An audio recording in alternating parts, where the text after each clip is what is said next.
Hello बच्चा party. कैसे हैं सभी? होप सभी अच्छे होंगे। मैं हूं सचिन शोरान। आज हम स्टार्ट करेंगे 11th क्लास का चैप्टर नंबर 5 का लेक्चर नंबर 5 भी, यानी वर्क एनर्जी एंड पावर का लेक्चर नंबर 5 क्या है हमारे पास? Potential energy. इससे पहले 4 लेक्चर हो चुके हैं और जो प्रीवियस लेक्चर था, फोर्थ लेक्चर, उसमें हमने बेसिक किया था वर्क एनर्जी थ्योरम को। फुल्ली एक्सप्लेन नहीं किया था, कंजर्वेशन नहीं सिखाया था जो कंपटीशन में पूछा जाता है। वो इस नेक्स्ट से नेक्स्ट टॉपिक में हम कवर करेंगे। मींस आज पोटेंशियल एनर्जी, नेक्स्ट लेक्चर में हम करेंगे इक्विलिब्रियम, और उसके बाद कंजर्वेशन ऑफ मैकेनिकल वर्क। देखना मस्ट है और नोटबुक लेके बैठना भी मस्ट है। ये नहीं कि सर मैं लेट के देख रहा हूँ, हाँ हो गया, नहीं होता, बिल्कुल नहीं। देखिए, ऑनलाइन क्लास में और ऑफलाइन क्लास में एक डिफरेंस है। ऑफलाइन क्लास में टीचर हमारे सामने होता है, आई टू आई कॉन्टेक्ट है वहां पे, तो उसमें क्या है, आप को फोकस रहना पड़ेगा, वरना क्या माइंड में है कि सर टीचर क्या सोचेगा।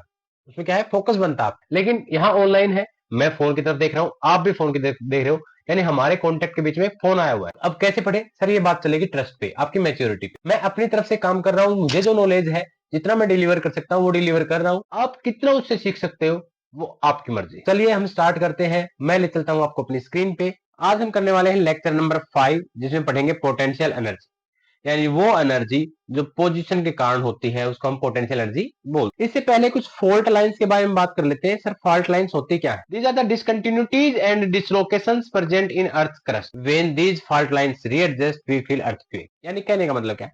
यार अर्थ की स्ट्रक्चर पढ़ी हो तो सर अंदर वाला हिस्सा क्या होता है हमारा? ये वाला कोर, इसको हम क्या बोलते हैं? कोर। इससे बाहर वाला जो चट्टान रहती है जिसमें, उसको हम क्या बोलते हैं? मेंटल। और सबसे बाहर वाला हिस्सा जिसमें मिट्टी वगैरह है, जिसमें हम खेती करते हैं, वो हमारी क्या है?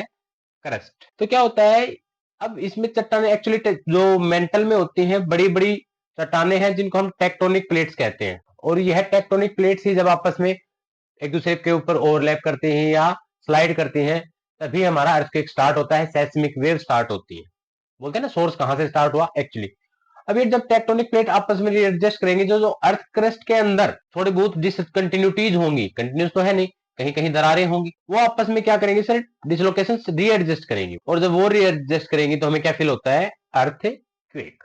इनको हम बोलते हैं फॉल्ट लाइन। अब बाकी टॉपिक पे आते हैं। पोटेंशियल एनर्जी एक्चुअली डिफाइन नहीं है, ये सिर्फ डेफिनेशन कंजर्वेटिव फोर्सेज के लिए है।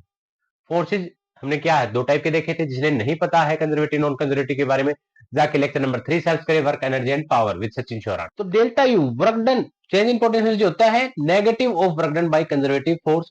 कंजर्वेटिव फोर्स में क्या देखा हमने? ग्रेविटी, इलास्टिक, इलास्टिक वाला ने स्प्रिंग वाला, और इलेक्ट्रोस्टैटिक जो 12th क्लास में हम पढ़ते हैं। अब देखिए, मान लीजिए किसी ऑब्जेक्ट कोई हाइट h1 पे रखा था, मैं उसको h2 हाइट पे लेके गया, तो मुझे कितना वर्क डन करना पड़ेगा? That will be change in potential energy, और नेगेटिव टाइम। यानी यू फाइनल क्या हो जाएगा? mgh2, यू इनिशियल क्या है? mgh1।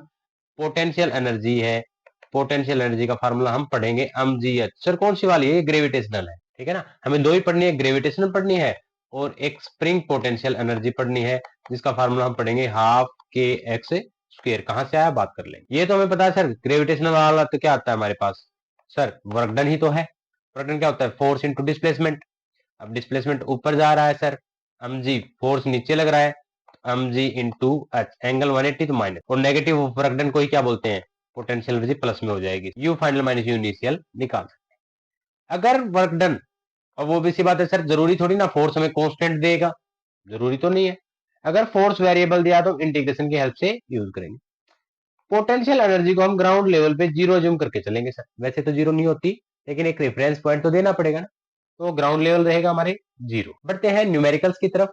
पहले एक बार 10 सेकंड के लिए पॉज करना वीडियो, आप ट्राई करना, उसके बाद स्टार्ट करना।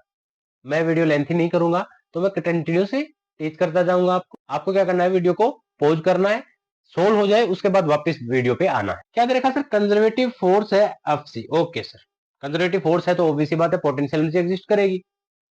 डिस्प्लेस कर रहा है 5 kg की बॉडी को x1 1 मीटर से 2 मीटर पे। इनिशियल पॉइंट पे पोटेंशियल एनर्जी दे दी है, फाइनल पॉइंट पे निकालनी।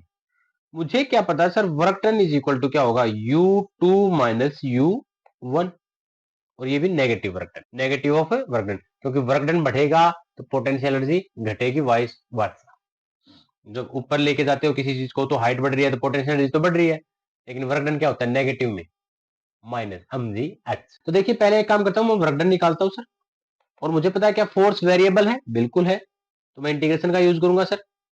अब dx x के साथ वेरी है कर रहा है, और x कहां से कहां है? 1 से चलिए फोर्स की वैल्यू रखता हूं सर 2x dx 1 से 2 एज इट इज, x का integration sir x square by 2 1 से 2 सोल्व करते हैं, 2 से 2 cancel, upper limit minus lower limit sir, work done आया 3 joule. Is it clear? Put करते हैं ऊपरी वाली इक्वेशन में सर, वर्क डन की जगह -3 पुट कर दिया, u2 निकालना है, u1 क्या है माइनस का 10, ये माइनस का 10 इधर आके किसका हो जाएगा सर प्लस का, तो -3 प्लस से 10 इज इक्वल टू u2, तो u2 की वैल्यू क्या आएगी सर +7 जूल। क्या यही आंसर है हमारा? बिल्कुल सर।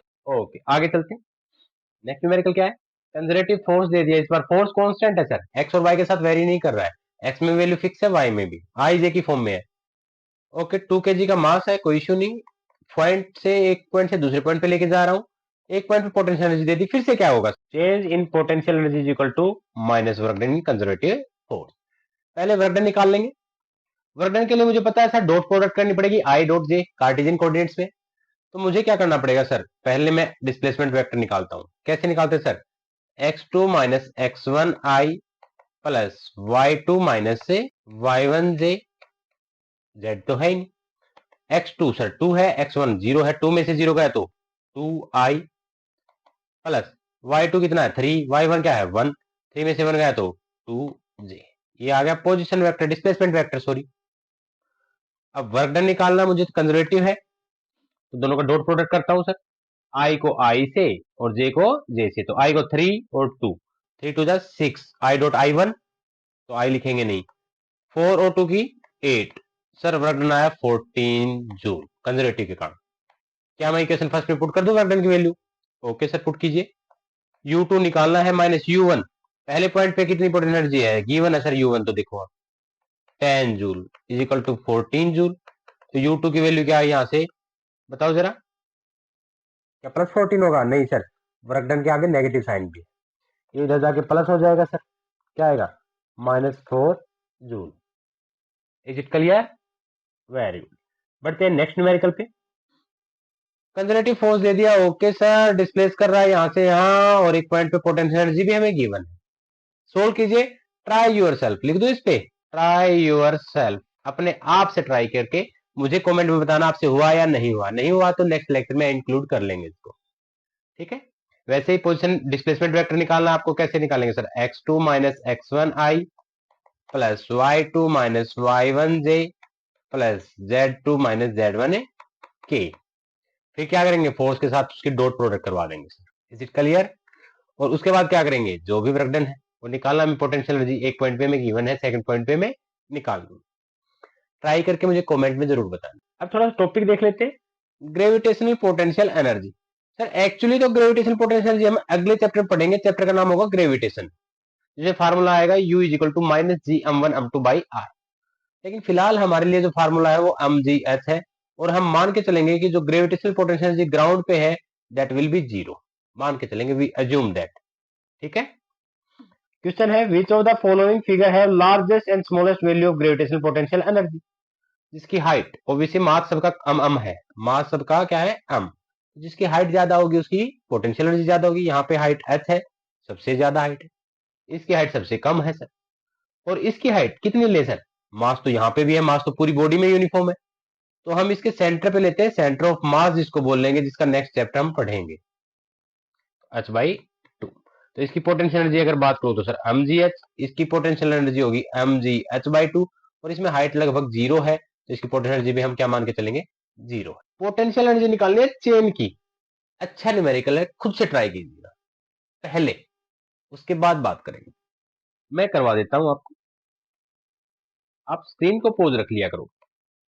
सर मुझे पोटेंशियल एनर्जी निकालनी है चेन की इन द फॉलोइंग फिगर, कैसे करें सर, कैसे करें, सोचो सोचो, ऐसा है, मुझे पता है सर 2r बाई पाई कहां से आया, मुझे इसका एक्चुअली सेंटर ऑफ मास इस टाइप के सिस्टम का रहता है, वो लगभग लगभग कितनी हाइट पे रहता है, ये जो हाइट निकलती है ना, किस हाइट पे सेंटर ऑफ मास एक्ट करता है, वो होता है 2 बाई पाई आर, ये हम नेक्स्ट चैप्टर में बात करेंगे सेंटर ऑफ मास में, अभी इस टॉपिक को मैं नहीं करता हूँ, हम दूसरे तरीके से सोचते हैं, जरूरी थोड़ी ना एक ही माइंड, थोड़ी ना एक ही रास्ते, थोड़ी है फिजिक्स में, सोचो सर, सोचने के तो रास्ते हैं, मैं ऐसा करता हूँ सर, थोड़ा सा जूम कर लेता हूं डायग्राम को, ताकि थोड़ा सा जूम करके दिखाता हूं ताकि आपको क्लियर विजिबल।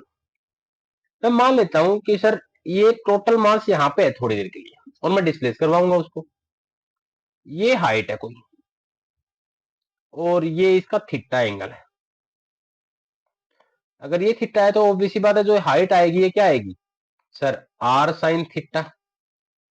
ये आर हुआ रेडियस, तो हाइपोटेन्यूज इनटू साइन थीटा। सामने वाली भुजा ये इतनी भुजा यहां से यहां तक अगर बात करता तो ये आर कोस थीटा है। ये आर मत सोच लेना, ये पूरा आर है, यहां से यहां तक है ये आर। ठीक है, तो इसको थोड़ी देर रहने देते हैं, टॉपिक पे आते हैं वापस।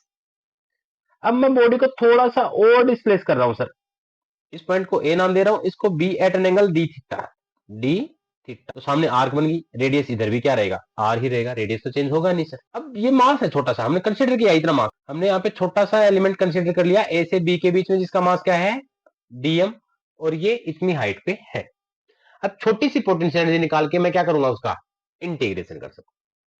तो देखते हैं कैसे करेंगे सर। सबसे पहले एक काम करता हूं सर, मुझे पोटेंशियल एनर्जी चाहिए, तो छोटी और पोटेंशियल एनर्जी सर, छोटा मास जी बदलेगा नहीं, हाइट नहीं बदलेगी, इसका इंटीग्रेशन कर लेंगे। मैं डीएम निकाल लेता हूं अलग से। डीएम क्या होगा सर, पहले mass, total mass upon total length, linear है यहाँ पे, चेन है तो लेंथ वाइज चलेंगे। सर टोटल लेंथ क्या होगी, पूरे सर्कल की लेंथ होती है मुझे पता है 2 पाई आर, तो ये तो फोर्थ हिस्सा है, तो डिवाइड बाई 4, तो क्या बनेगा पाई आर बाई 2 बचेगा। डीएम आ गया, नहीं आया सर डीएम, ये एक पॉइंट का मास है, ये मास डेंसिटी है, लीनियर मास डेंसिटी, जिसको लेमडा से लिखते हैं हम, वो है ये लीनियर। अब इसको लेंथ से मल्टीप्लाई करना पड़ेगा, यानी आर क्या आपके पास ए बी, ए बी से और मल्टीप्लाई करेंगे ये मास, मुझे तो ए बी पॉइंट का मास ही ना, ए बी जगह जितनी जगह में मास आया हुआ है, आपने तो एक पॉइंट का मास निकाल दिया, लीनियर मास डेंसिटी होती है एक पॉइंट का मास, यानी सर आपने तो इतना डॉट का मास निकाला है, मुझे तो पूरी लाइन का चाहिए ना, इतनी छोटे से एलिमेंट का। चलिए ए बी को निकालते हैं। सर एंगल का पता है मुझे, एंगल इज इक्वल टू होता है आर्क अपॉन रेडियस, तो आर क्या है ए बी, तो ए बी का फार्मूला क्या हो जाएगा, एंगल इंटू रेडियस, यानी थीटा इंटू आर, और थीटा कितना मुझे पता है, ए बी ने डी थीटा बनाया एक्चुअली एंगल, तो यहां मैं ऐसे पुट कर सकता हूं sir, 2m by pi R A B की जगह d theta into R, R is equal to angle into radius, R से आर कैंसिल, डीएम की वैल्यू क्या आई, मैं यही लिख रहा हूं सर, डीएम की value I 2m by pi d theta. क्या मैं ऊपर अपनी इक्वेशन में पुट कर ले, यस सर पुट कर दीजिए, डीएम की जगह 2m by pi d theta into g, height, height क्या है मेरे पास आर साइन थीटा। अब थीटा का इंटीग्रेशन करना है डी थीटा के रिस्पेक्ट में, थीटा कहां से कहां सर, अगर यहां पॉइंट बात करूं तो थीटा 0, और बिल्कुल टॉप पे बात करूं तो और कितना थीटा 90 डिग्री, यानी इंटीग्रेशन करेंगे 0 से 90 लिखो जाए, 0 से पाई बाई 2, जो आप कन्वीनियंस से है वो आप करो। पोटेंशियल एनर्जी सर कांस्टेंट बाहर 2m by pi g R बाहर, कांस्टेंट है सारी चीजें। साइन थीटा का इंटीग्रेशन होता है minus cos theta, lower limit 0 से अपर लिमिट 90 डिग्री।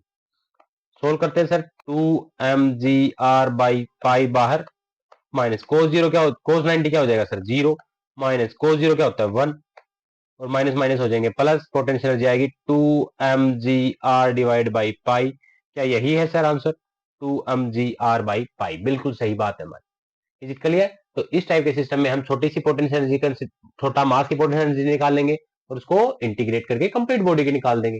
यहाँ पे क्या था सर, मास वेरी कर रहा था विद हाइट। नेक्स्ट आता है स्प्रिंग पोटेंशियल एनर्जी, स्प्रिंग की निकालनी हो, the energy associated with compression and expansion of N elastic spring.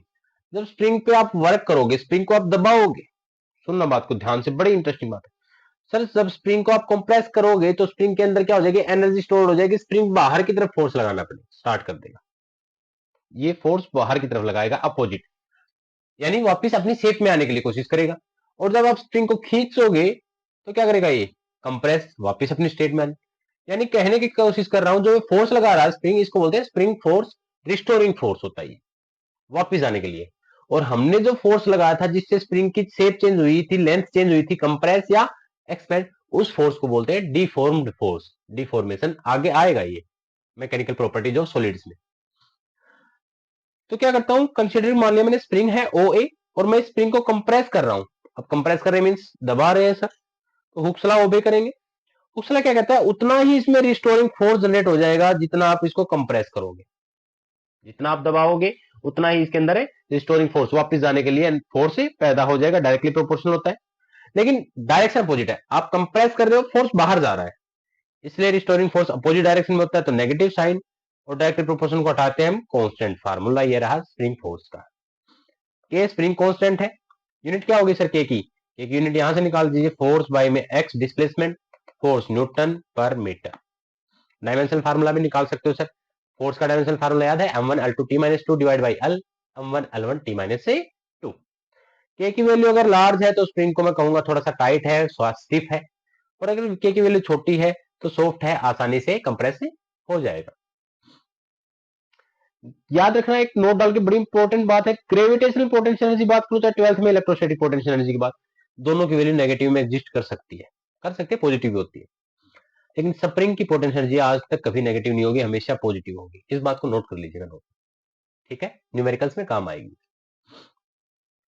Potential energy spring की होती है हाफ के एक्स स्क्वायर। कहां से आया, जरा प्रूफ भी बात कर लेते हैं। अब मैं क्या करता हूं, स्प्रिंग को ना ऐसा करते हैं सर, x1 से x2 स्ट्रेच कर देते हैं, तो क्या किया, स्ट्रेच करने में मुझे फोर्स लगाना पड़ा, वर्क डन निकालने के लिए इंटीग्रेशन, फोर्स का फार्मूला के एक्स, और एक्स का इंटीग्रेशन क्या हो जाएगा, पावर में एक ऐड कर दीजिए, अपर लिमिट माइनस से लोअर लिमिट। हमें पता है पोटेंशियल एनर्जी होती है वो तो माइनस वर्क डन के इक्वल होती है कंजर्वेटिव फोर्स के, यानी मैं पुट कर सकता हूं सर यहाँ यू फाइनल माइनस से you initial, change in potential energy, तो क्या होगा sir, minus of work done, ये वर्क डन का फार्मूला रहा sir, negative of A work done, negative negative positive, ये आया सर पोटेंशियल एनर्जी। हम मान लेते हैं स्प्रिंग है वो नेचुरल लेंथ पे है ना, तो कंप्रेस था स्टार्टिंग में, ना ही वो एक्सपेंड, तो उसके कारण उसकी पोटेंशियल एनर्जी क्या रही होगी सर, जीरो। नेचुरल लेंथ पे जब तक स्प्रिंग पे कोई दबाव ना हो, हम पोटेंशियल एनर्जी उसकी कंसिडर करते हैं जीरो, ये भी रेफरेंस पॉइंट है। x1 हमारी जीरो है तो u1 भी क्या होगी, जीरो, पुट कर देंगे, फार्मूला है हाफ के x2 का स्क्वायर, या मैं कहूं सीधी सी बात है हाफ के एक्स स्क्वायर। अगर x1 जीरो है, x2 x है, तो फार्मूला यही रहेगा पोटेंशियल एनर्जी का, हाफ के एक्स स्क्वायर। ये था इसका प्रूफ। अब चलते हैं न्यूमेरिकल्स में यूज कैसे करेंगे। Find the work done bye spring force in stretching, एक बॉडी को स्ट्रेच कर रहा हूं, मुझे क्या निकालना है, वर्क डन निकालना है। ऑब्वियसली बात है, वर्क डन क्या होता है sir, change in potential energy. मैं ऐसा करता हूँ, चेंज इन पोटेंशियल एनर्जी निकाल लेता हूँ, delta U is equal, sir क्या निकालेंगे, हाफ के x2 का स्क्वायर माइनस x1 का स्क्वायर, हाफ के कितना है 100, x2 का स्क्वायर, 2 का स्क्वायर कितना हो जाएगा सर 4, माइनस 1 का स्क्वायर 3, 2 से 50 सर, 50 इंटू 4 माइनस 3 3, 150 जूल, ये चेंज इन पोटेंशियल एनर्जी है। इसी को नेगेटिव कर दीजिए, work done is equal to negative of change in potential energy, यानी minus 150 joule. Is it clear? Sign का जरूर ध्यान रखना। बढ़ते हैं नेक्स्ट न्यूमेरिकल पे, अच्छा न्यूमेरिकल है। एक मास है m, उसको अटैच किया गया है स्प्रिंग से, पोटेंशियल एनर्जी बताओ स्प्रिंग की जब उसको स्ट्रेच करूं मैं डिस्टेंस x से धीरे धीरे, इसने एक्चुअली बोला नहीं है स्ट्रेच बाय डिस्टेंस x, ये इक्विलिब्रियम की बात कर रहा है। ठीक है भाई सर, हम इसको स्ट्रेच कर देते हैं, ये लीजिएगा स्ट्रेच, अच्छी वर्मा का न्यूमेरिकल है, और ये डिस्टेंस है x। तो कंप्रेस करोगे तो स्प्रिंग ऊपर जाने की कोशिश करेगा, मीन्स उसमें एनर्जी तो होगी सर, मुझे वही एनर्जी निकालनी, कितनी होगी, मुझे पता है स्प्रिंग की पोटेंशियल एनर्जी जो होगी वो होगी हाफ के एक्स स्क्वायर। अगर ये यहाँ पे रेस्ट पे है सर स्ट्रेच करके, तो ऑब्वियस सी बात है नीचे इसका वेट mg एक्ट कर रहा है, और ऊपर कौन सा फोर्स एक्ट कर रहा होगा, के एक्स। डायरेक्शन ही तो बताता है, मैग्नीट्यूड तो दोनों का सेम है इक्विलिब्रियम कंडीशन में, इसका मतलब k x should be equal to mg। तो क्या के की यहां से x की वैल्यू निकाल सकता हूं, mg डिवाइड बाई के, पुट कर दीजिए ऊपर, तो u का फार्मूला आ जाएगा half k x square m square g square by में के स्क्वायर, एक के से एक के कैंसिल, पोटेंशियल एनर्जी क्या आ गई, half m square g square by k. क्या यही हमें दे रखा है, यस सर यही था। एक्चुअली इस क्वेश्चन में बताया नहीं कि यहाँ पे स्ट्रेच होने के बाद वो इक्विलिब्रियम में है, यानी उस पर नेट फोर्स जीरो है, वो स्टेबल हो जाता है, इसलिए लिखना चाहिए था distance and attain stability, attain से स्टेबल हो जाता है। Is it clear? तो आज की वीडियो में इतना ही, छोटी सी वीडियो है, ज्यादा टाइम नहीं लगेगा, पोटेंशियल एनर्जी का टॉपिक था आज। अगर वीडियो अच्छी लगी हो तो लाइक कीजिएगा, चैनल को सब्सक्राइब कीजिएगा, और बेल आइकन को नोटिफिकेशन को हिट कर दीजिए, ताकि जैसे ही वीडियो अपलोड हो आपको सबसे पहले नोटिफिकेशन आ जाए और आप उसको देख पाओ। नोट्स को इंक्लूड कर लीजिए अपने नोटबुक में, ट्राई कीजिएगा और सून जल्दी ही इसकी एक्सरसाइज लेके आएंगे।